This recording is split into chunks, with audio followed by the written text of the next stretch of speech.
Hi all and welcome to Wadsters Wimbledon preview. What I'm going to do with this is just break down what my thoughts are on some of the top players and their prices on the Betfair exchange to win Wimbledon, and just give you a feel for how I'm feeling about the different players' prospects. So let's start off with the tournament favourite Sinner. Outside of clay this year, he's won 4 out of 5 tournaments. He's won the Australian Open, which was massive for his confidence, being able to take down Medvedev from 2 sets down.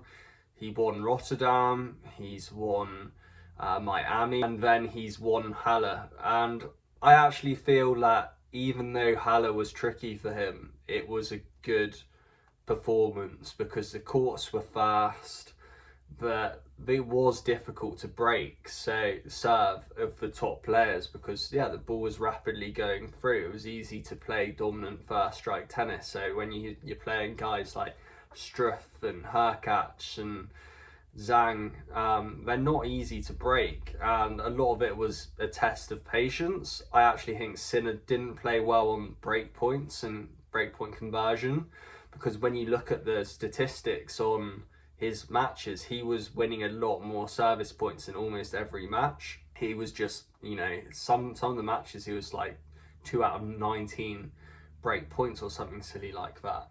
But ultimately, he did end up winning the tournament, and he beat Hurkacz in the final in straight sets with 2 tie breaks, which is showing that he's being clutch when he needs to. So his overall level's great, and he's won a good percentage of tie breaks. Hence, before the draw, I was like, yeah, he's a dominant favourite, and he's certainly not one I would oppose. Yet equally, he's really not landed a good draw. He's got this top quarter is stacked.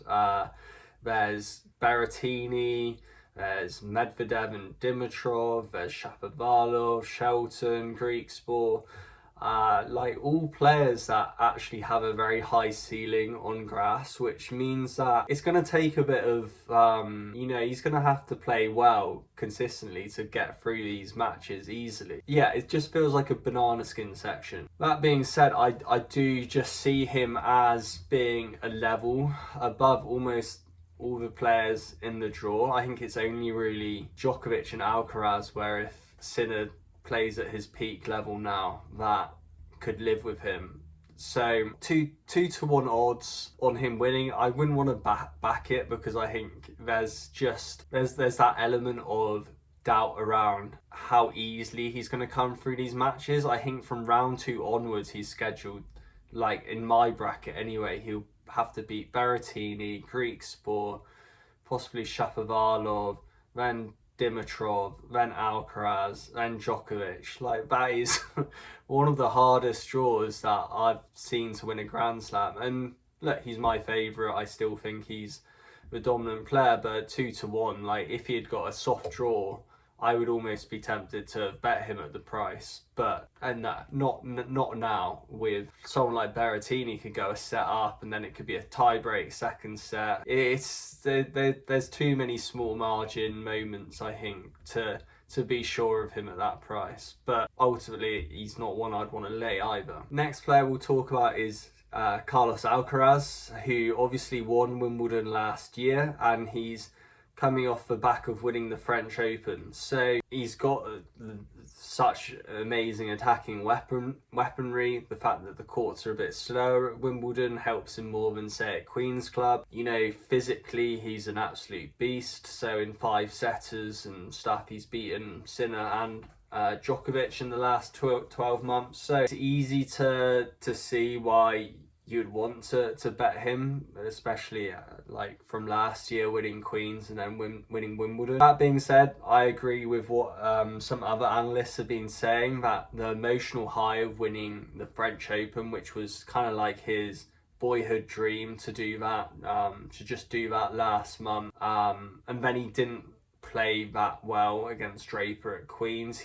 I feel, and he's got the Olympics coming up in July, August. So there's definitely reasons to feel that he might not quite be at his best, or there's more likely a chance that his emotional energy isn't going to be at its peak, which is obviously what you need in a field that is very strong this year. Looking at his draw, I'm pretty sure I remember that quarter 2 isn't as strong generally, but there is Tommy Paul in that area, and Tommy Paul coming off winning Queens, that is a difficult matchup. They've played 4 matches or 3 matches, and they've all been close together. I think last one I remember was Alcaraz winning 7-6 in a third set at Cincinnati. But Paul has a great backhand cross court, so that's always a good weapon to have against Alcaraz, who can, on that shot on grass, he can get a bit more rushed. And I just think Tommy Paul played very clean tennis, is playing with a lot of confidence, serving well. Alcaraz is going to have to be at his best to come through that. So personally, I would probably, one of my picks in terms of outrights would be Tommy Paul to win that quarter. I think he's got a tough round 3 scheduled match against Bublik, because Bublik, he's a kind of wild card, and he won Halle this year. He's not done anything on grass yet, but I feel like he'll bring his best to Wimbledon. But equally, that matchup for Paul's a pretty good one, because he's a good counter puncher and a good returner, so he'll make plays against Bublik's serve.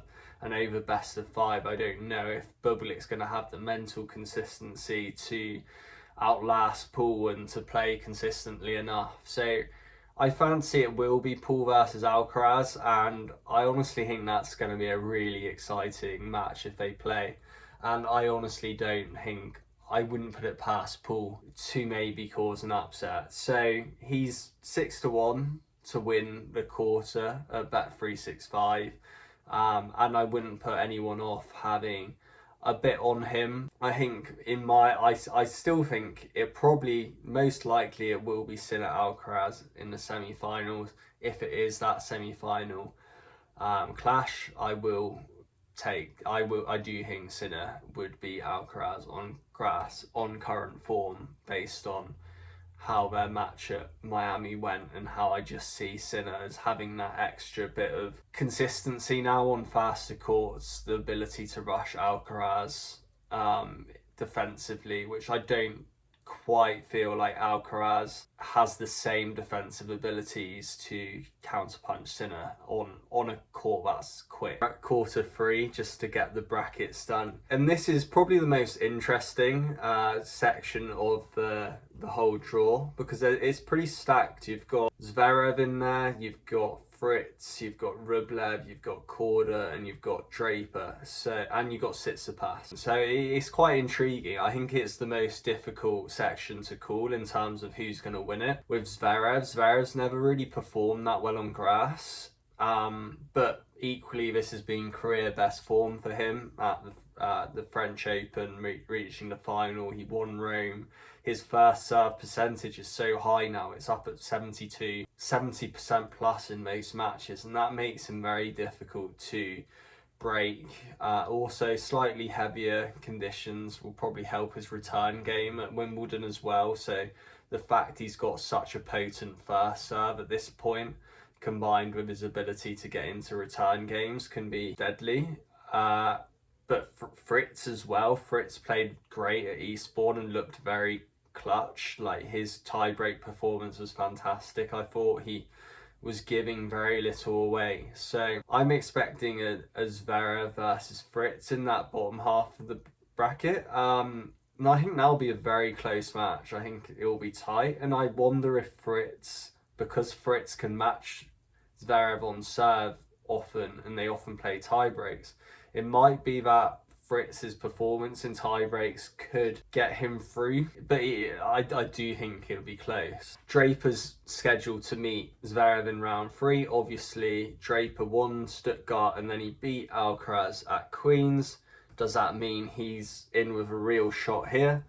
Potentially, but I still don't trust him physically over best of 5. I think, especially because Queens and Stuttgart were very fast grass courts, I still think he was still struggling over best of 3 on the clay swing in Rome and a lot of the clay events. And I think even in backing up Stuttgart, which is very fast. He looked tired against Tommy Paul after his win over Alcaraz, and I don't think that's going to cut it over best of 5 with Zverev. So he might be one where he picks up a set 1 against a player like Zverev or Fritz, but I don't trust him to win 3 big matches in a row to win a quarter, let alone win the title. So I kind of ruled him out a little bit, but might look at his side markets on overs, for example, in these big matches, because he should be very competitive until he starts fatiguing, essentially. In the top half of that quarter,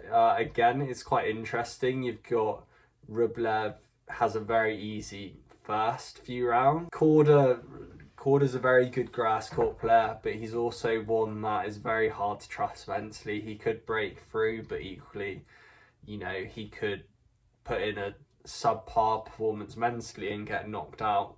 So he's hard to trust, but equally, I think he should beat Tsitsipas if they play. If there's one player, or if there's 2 players that are worth opposing in the draw based on previous grass court experience, it's going to be Tsitsipas and Ruud, right? Both of them just kind of look a bit dazed, if I'm being honest, on the surface. Their movement's not great. They don't seem to get their timing right on their shots and defence. Neither seem to fully believe in themselves on the surface. So again, Tsitsipas lost as a favourite at Halle in a disappointing performance against Struff. And yeah, I feel like if there's any option in quarter 3, it would just be to oppose Tsitsipas at some point. I feel like my scheduled 4 players to get to that before the quarterfinals would be Rublev against Korda and Fritz against Zverev. I think the favourite still probably is Zverev, just because of his form, but I don't think there's value on him. And if I was to have a bet, it might be on Fritz to win the quarter coming off Eastbourne, and he is a confidence player, and if he's playing clutch tennis, he's always someone you can usually rely on, apart from the 1 year he completely screwed up a bet for me to get to the final 100-1 and he couldn't beat an injured Nadal. But generally, if it's not someone with Nadal's aura,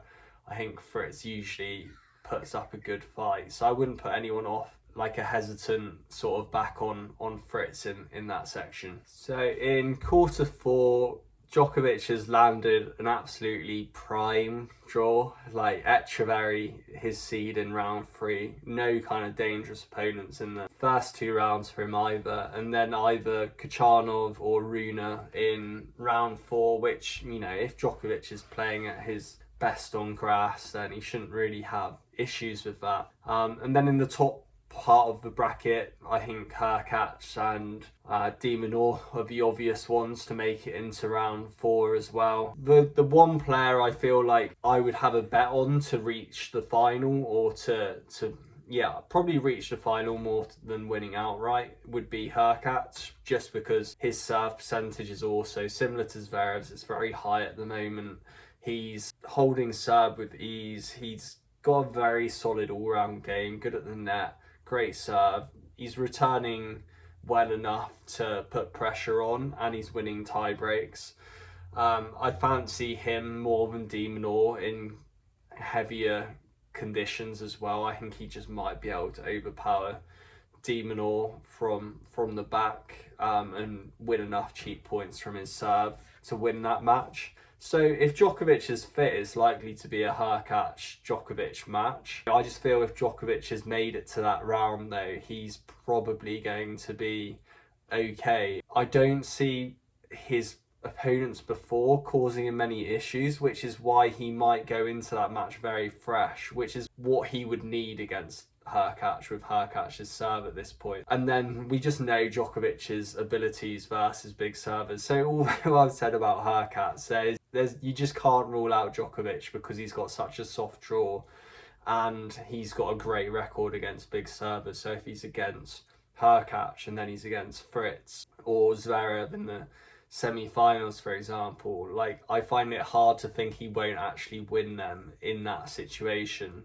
It's most likely that Djokovic will get through, but I'm not betting Djokovic based on just, we don't know for sure how his body is, and based on his tennis this year, it's not been great. Obviously, at the Australian Open, he did make the semi-final, but he came up really short against Sinner in that match. And there's not been a performance so far this year which makes me feel Djokovic has that level from 18 months ago, which he at the French, or like even 12 months ago when he won the French Open, where he could turn it on. It doesn't feel like he's got that extra level now. I think just the matchups are very good for him, as I said, with Hurkacz and Fritz. But would he beat a Sinner in the final? I don't think so. I would back Sinner in that at this point. And with all the question marks around Djokovic, I don't think I would bet him at 5.5, but I wouldn't oppose him either. So the reason I would rather take Hurkacz is we don't know for sure Djokovic is going to be at his best. If Djokovic is at 85-90%, then Hurkacz could win that, and then I would probably favour Hurkacz to win a semi-final. If he's especially if he beat Djokovic, he would be going into a semi-final with full of confidence. So yeah, like if I were to have two bets at Wimbledon based on outright setup, it would be Hurkacz to make the final at around, I think it's 9.5 on Bet365 to reach the final, and Tommy Paul to win quarter two at 7.0, just because I feel that match with Alcaraz would be very close. So yeah, that's my summary of the men's outrights for Wimbledon. Cheers, guys.